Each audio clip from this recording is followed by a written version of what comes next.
We're here today to speak to the Director General, Mr. Thomas Kofi Alonsi, and specifically on critical issues about making sure that those stumps, tree stumps that usually you will find along the Volta Lake, in the Volta Lake itself, causing danger to the vessels or the small boats that are used by the ordinary Ghanaian, are removed, how to keep them safe, fishing expeditions or activities along that. And we've even veered to areas of piracy, and also within these COVID times, how they've also internally been able to bring out policies to make sure everybody making entry into our shores are safe. And I have to say, good morning to you, sir.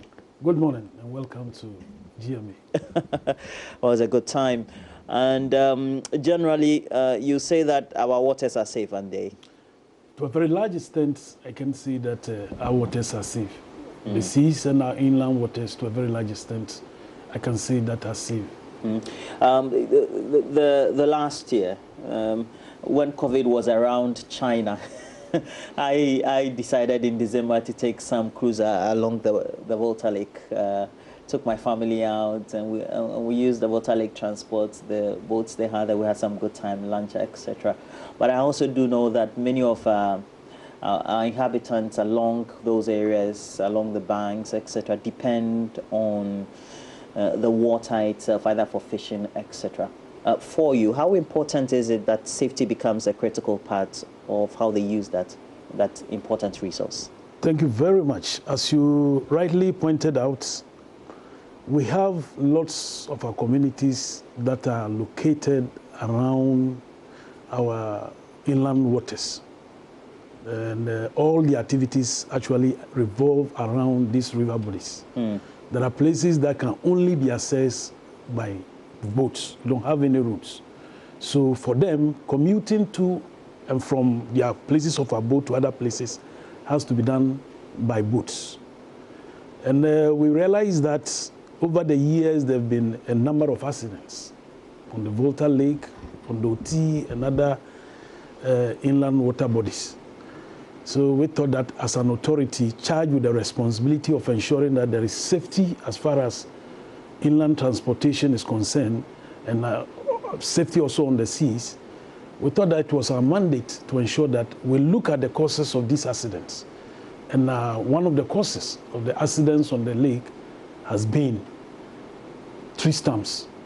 These boats run into these stumps and get capsized, and the result is the needless loss of lives. So we thought that if these tree stumps could be removed, then a major cause of inland waterway accidents would have been uprooted, would have been taken out completely. And then we have since embarked upon a number of projects in various communities along the Volta Lake to ensure that this objective is achieved. One of the critical things that prompted us to come here was because just the last couple of days ago, we had about 7 people losing their lives along the water in Germany, especially in the Volta region. And we've been thinking, is it that you have a program of action to be removing these trees, and how do you do it?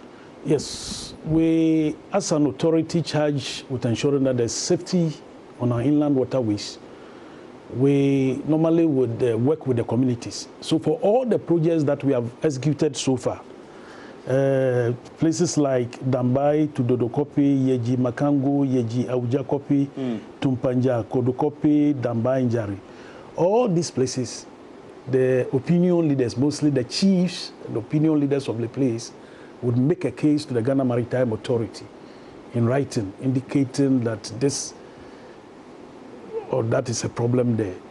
Then together, we put our heads together, we agree with them on the routes that they would want us to clear. And then we now go in and help them to remove those tree stumps. So yes, there's, to a very large extent, community involvement as far as the decision as to which area or which routes to clear are concerned. We have to normally do this with the consent of the chiefs and the opinion leaders of the communities. So for all the ones that we have done, yes, that's what we have done. We have always consulted the opinion leaders of the place and worked with them. Why is this deep-seated conversation with the community leaders important, even before you do a policy action or a tax that you've been mandated by our laws to do? Yes, my brother. You see that the levels of education in every community, we have different levels of education. Now, for the people who live along these river bodies, some are fishermen. Some are also farmers. The little land space they can find, they farm. Now, there is this traditional thinking that the fishes spawn around these tree stumps. So when you go in there, you need to do some community entry protocols to get them to understand that, yes, that traditional notion could be true. But again, those very tree stumps are also the very causes of the numerous accidents that we have heard about that normally will lead to the loss of lives. Without lives, you can't do fishing. So you first of all need to have these community engagements to get them to understand why you have to do that.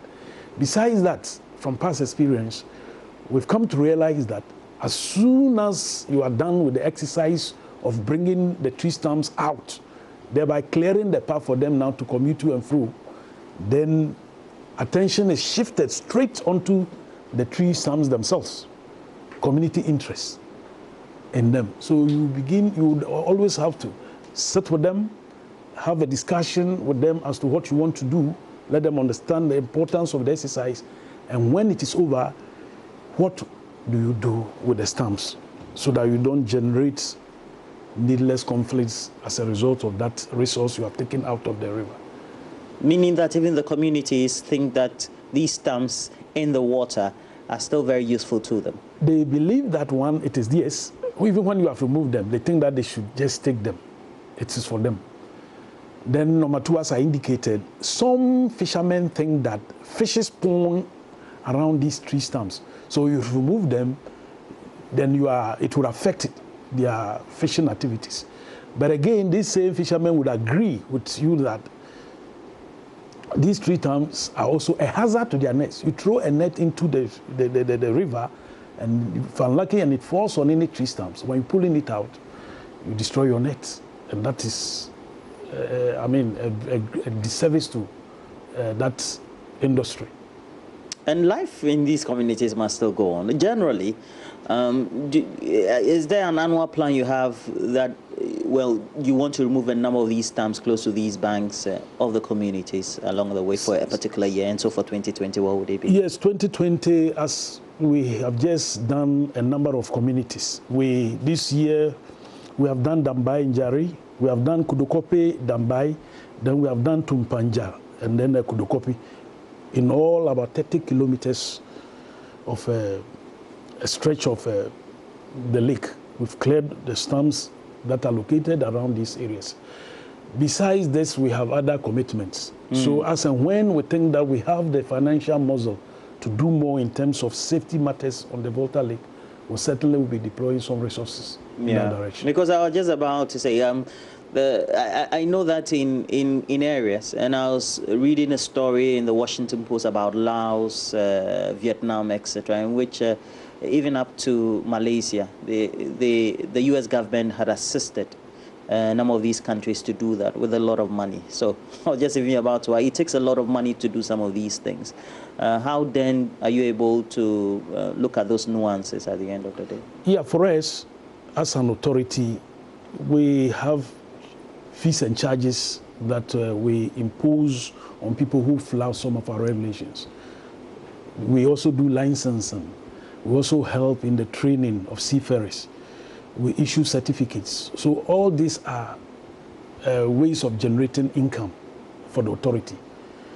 So apart from the fact that we pay our own staff, whatever we are able to raise from these revenue generating activities, then we begin to execute some of the things that we consider as forming part of our core mandate. So that is basically how we have operated over the years. A lot of state support will be important so that we create the meaningful ways by which we can have proper access along our internal water bodies. And I'm thinking, if you go to Amsterdam, for example, it's purely a canalized country in which they've created these canals, use internal water system to be able to create nice scenery. And I'm thinking we should be able to do that. Yes, the authority alone certainly will not be able to do this. Definitely. A number of agencies would have to come together. Tourism, a host number of agencies would have to come together to ensure that there is some collaboration in doing some of these things. Together, I believe that if resources are pulled together, obviously some of these things can be done. Some of these things can be done. We know we're at a point in time in which we're in a certain period because coronavirus has affected a lot of us. There are many other things that communities would want, but the communities themselves also are in a peculiar situation, and they depend on this as a critical means of transport. Now, in some of those areas that you've been to, where have you been able to, and how have you been able to undertake those projects, particularly in Dambaya and in Jari so far? Then we can even come to how many tree stumps that you've been able to. In terms of the actual work, you know, we mandate some companies that have exhibited over the years the capacity to do this exercise, to do that on our behalf.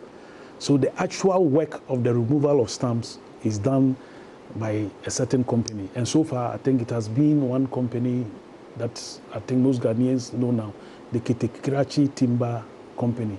They do. They have been assigned that. Yes, they did the actual tree stump removal. Is it a labor-intense activity? Very labor. Specialized? Yes, it's specialized because you know the trees are deeply rooted in water. They've been over there since the construction of the Akosombo Dam, and then as a result of the construction of the dam, water had spilled into some communities, claiming large portions of land, drowning whole lands, and including trees. Areas that were hitherto forests before the construction of the Akosombo Dam were flooded by these things. So these trees, or these forested areas, were submerged under this water, and they have been there since. So yes, you need a certain expertise to be able to bring out these tree stumps. Considering the keen interest of the communities in even the stumps themselves, what do you intend to do with them? Yes, just a week ago, precisely last week, Friday, I was in two communities with some selected members of the board to see the extent of work that had been done. And the issue came up again. Clearly, one of the communities indicated to us that they were interested in the trees. Their spokesperson, who is the chief of the place, suggested to us that they were interested. We told him that having done what we came into the community to do, to get rid of the tree stumps, that's okay. To get rid of the tree stumps so as to make the use of the river safe for inhabitants of the area, we were now left with the task of ensuring that we got rid of the stumps. But before we could do that, we needed to assess, first and foremost, whether there was any economic value to be placed. So what we have done is that we've been to the Forestry Commission, and they have agreed to assign an officer to go and assess whether or not any economic value could be placed on all the stumps that have been removed. So we'll wait for them to make that determination. And once that determination is made, the authority will now see the way forward. But in the past, for places like Yeji Makango, Yeji Awojakopi, immediately we finished with the removal. I mean, the chiefs and their people came in and were expressing interest in the tree stump.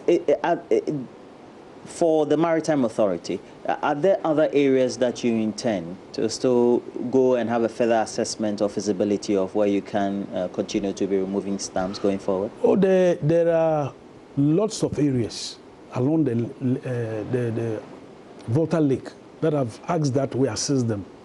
And as I indicated earlier, the MPs, I forgot to even mention that the MPs will normally also play a role. Currently, a sitting MP of the Karachi area, one Michael Jattu, has indicated to us that there are other communities he would want us to assist in removing the stumps so as to make transport on the lake safer for the people. So yes, there are other areas we are looking at. The authority has enormous powers, but also it has to be collaborative, especially in this era where we have coronavirus. How have you collaborated with the other institutions of state so that we know which vessels are coming in and how we need to make sure everybody is safe? Oh, yes. Obviously, it's as an authority, we regulate ships that come in and go out, things along the ports. GPH itself is one of the major stakeholders within the industry that we regulate. So when we had this onset of coronavirus, quickly we wrote to all the agencies within the industry, asking that they all ensure that we keep our country safe by ensuring that no ship imports any coronavirus into our country. That's a good insight into the investigation that so far have been started by the Maritime Authority into some of these capsized boat accidents that were recorded. I think it's high time we did this. So many people have died in there, including children. Definitely. And it's something, sometimes if you're in a car, you take for granted because it feels a bit remote. But I mean, lives have been lost, so I do agree. I do agree. But we have a couple of messages also. The interactions have been coming in, and we want to read them for you. Yeah, I do have some messages that you've been sending, some of the stories that we've done already. Most of you are interested, of course, and it's predictably so, on the elections and the dynamics of it. Isn't it intriguing? This one says that NDC, which is strenuously kicking against the compilation of new voters register, have amassed its national and regional executive to be part of the EC's piloting program. This disingenuous and cunning way of politicking will always expose the NDC as not a worthy political grouping. You don't add your name to the message, but thank you very much for sending it. This one, Abdul Basit Zongo Pania Kumasi, says the new voters register is very necessary for us to do it now. NDC can sit home without registering, but me, I will register. I'm very happy to witness the economic revolution of NPP government to help transform business in this global COVID-19 pandemic. It's quite a long message, but I've read just a part of it, and I'll end it with this very one that says, okay, you are talking about coronavirus. It says contact tracers in Ashanti region are taking 70 cedis. They started paying yesterday, but most of us refused to receive it. So yes, it's been confirmed. They've given us 70 cedis. So please do look at it for us. This is an issue that came up on the lockdown. We'll try and get some more information as we go along. You can report it. The last time the information minister spoke about it, he said they should report it to the directors, and then they'll take it up from there. As it is, we have to take a break. When we come back, we have Kadi here. Kadi with the latest highlights from the world of showbiz. Do stay with us.